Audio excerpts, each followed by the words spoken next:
Hi, I'm Kelly Monteith, and welcome to Kelly Monteith's BBC Memories. This actually, it's a mini film, basically. It's a little long, but it's probably one of my favorites. It was a ball to do. See, I'm a big fan of film noir. I always have been. I love those films from the 30s and the 40s and the early 50s.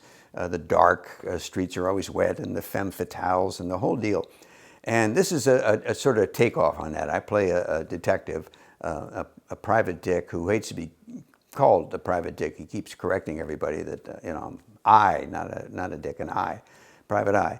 And we shot this actually there again at Rhinefield House. We built sets in there. Bill Wilson was the director. And I think he got a lot of heat about spending so much money building these sets for this one little movie.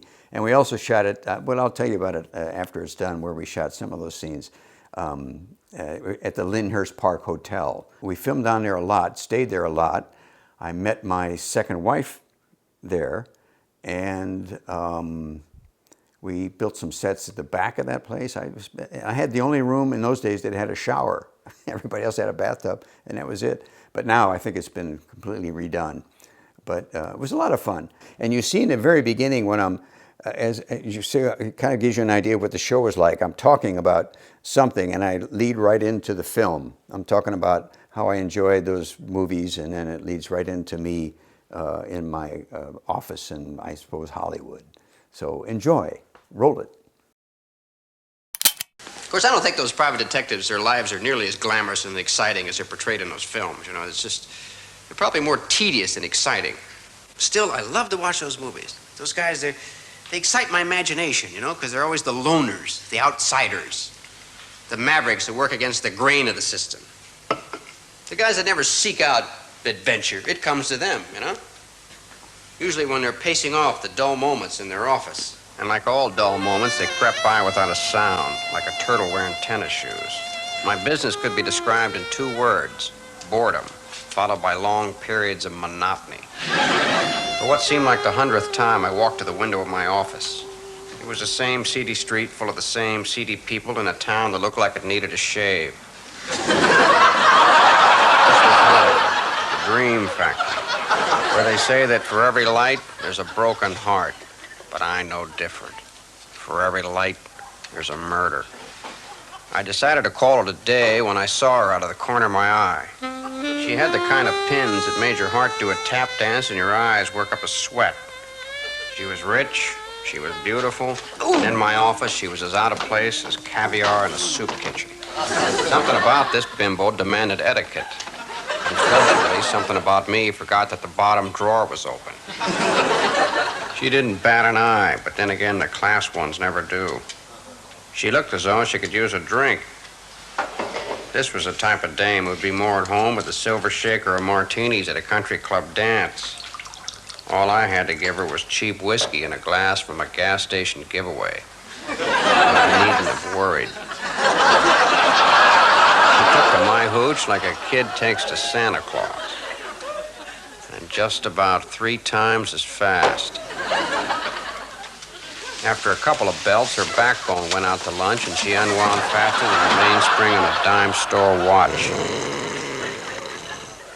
Whoever said beautiful women never snore hadn't met this day.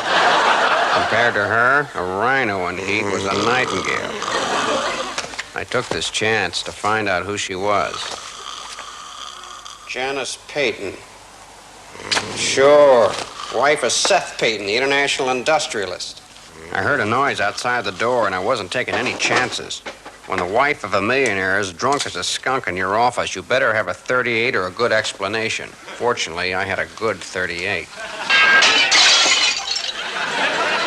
Hold her right there, Mac. You Dr. Stearns, the optician?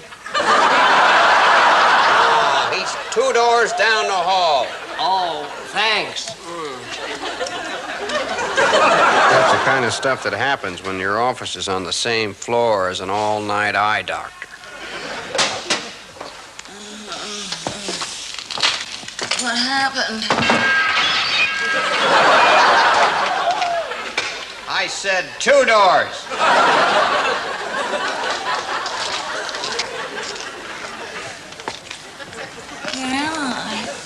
I'll tell you where you are, Mrs. Peyton. You're in my office. Oh, yes. Eugene Harlow. Private Dick. Private Eye. I think my husband's been murdered. Murder's a big word, Mrs. Peyton. Not really. Only 6 letters. Manslaughter. Now, that is a big word. What makes you think he's been murdered? He disappeared 4 days ago. This morning, I found these. Matches from the rendezvous room. What shall we do? You go home and wait by the phone. Me? I'm going to the rendezvous room. It was in a rundown part of town. It was the kind of joint you'd be glad to be thrown out of. The piano player's name was Roger Galsworthy, and he was like every piano player you've seen in the movies. Pencil-thin mustache, a smile to fade your suit, and he never looked like he was playing. So, you're a private dick, eh? Aye. You're all dicks to me. Tell me about Seth Peyton. You mean the millionaire industrialist with a mansion in Beverly Drive, a yacht in Acapulco, married to Janice, a very beautiful redhead with a great pair of gams? Yeah. Nothing. All I know is, when he requests a song, I play it. Once I didn't. What happened?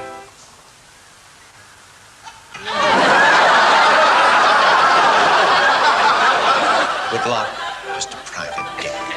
Aye. Luck was what I was gonna need, and faster than I thought. Well, hello, fellas. What's up? You the private dick? Aye. The boss said to give you this.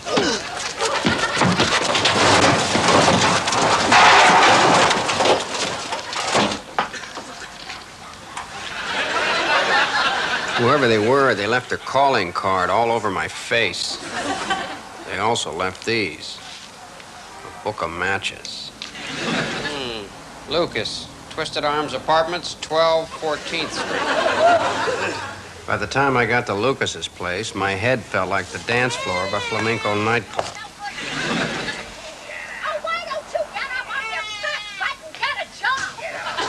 The walls in this joint were thinner than the meat on a lunch counter sandwich.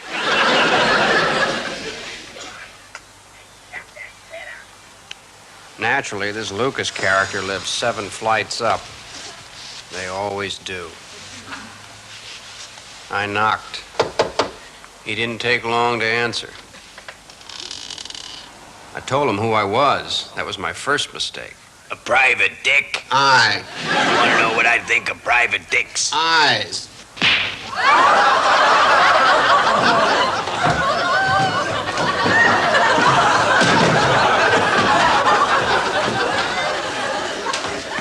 Fortunately, the ground broke my fall. My lucky stars. It wasn't hard. They were all there in front of my eyes. Luckily, I found some matches. They were from a bar across the street. I figured they'd have some answers. I figured wrong. At least I'm consistent. Private dick, huh? Aye. You want to know what we think of private dicks? Aye.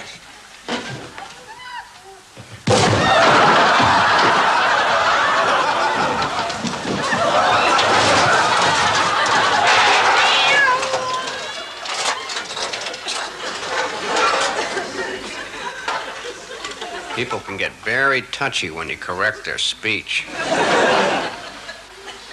Luckily, I found some matches. They were from the Rock Bottom Hotel. I knew the place. It was a kind of joint where for $2 a night you could get a room, a bed, and a lot of small little friends on your clothes. I figured I'd meet the murderer there, but I figured wrong. I met Janice Peyton. What are you doing here? I found this book of matches. Room 207. All right, better stand back.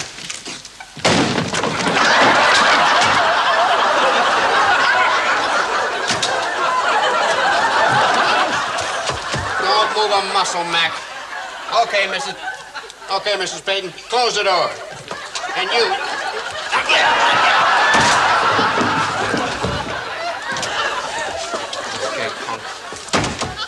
me everything you know. Well, let's see. The Magna Carta was signed in 1215, or 1215. I know that E equals MC squared. For every action, there's an equal and opposite reaction. That's about it. Now tell me what you know about Peyton. Oh, a private dick, eh? Aye. Peyton's off. Mrs. Peyton here figured you for a real patsy. Oh, yeah? Yeah, Roger Galsworthy was in it up to his neck. I figured that. He was on Lucas's payroll. What's Lucas's racket? Blackmail, in cahoots with a bartender across the street. Is that a front for something? It's a front for the back. What goes on in the back? That's where Payson comes in. Payson? Who's Payson? Payson is Peyton, Seth Peyton. And little Janice here was in it right up to her eyeballs. And look out, she's got a gun. Oh, no. I figured wrong again. It's not true, is it? It's all true, Dick. So you think you're a smart dick, eh, Dick? So you know what happens to smart dicks, Dick? They end up dead dicks. Not this time, Janice.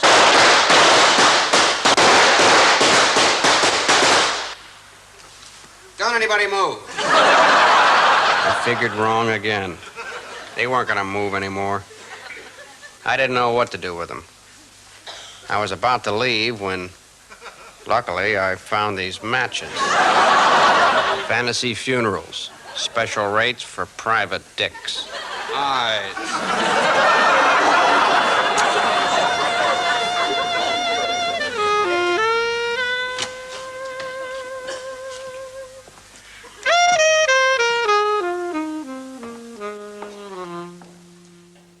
Well, I hope you enjoyed that.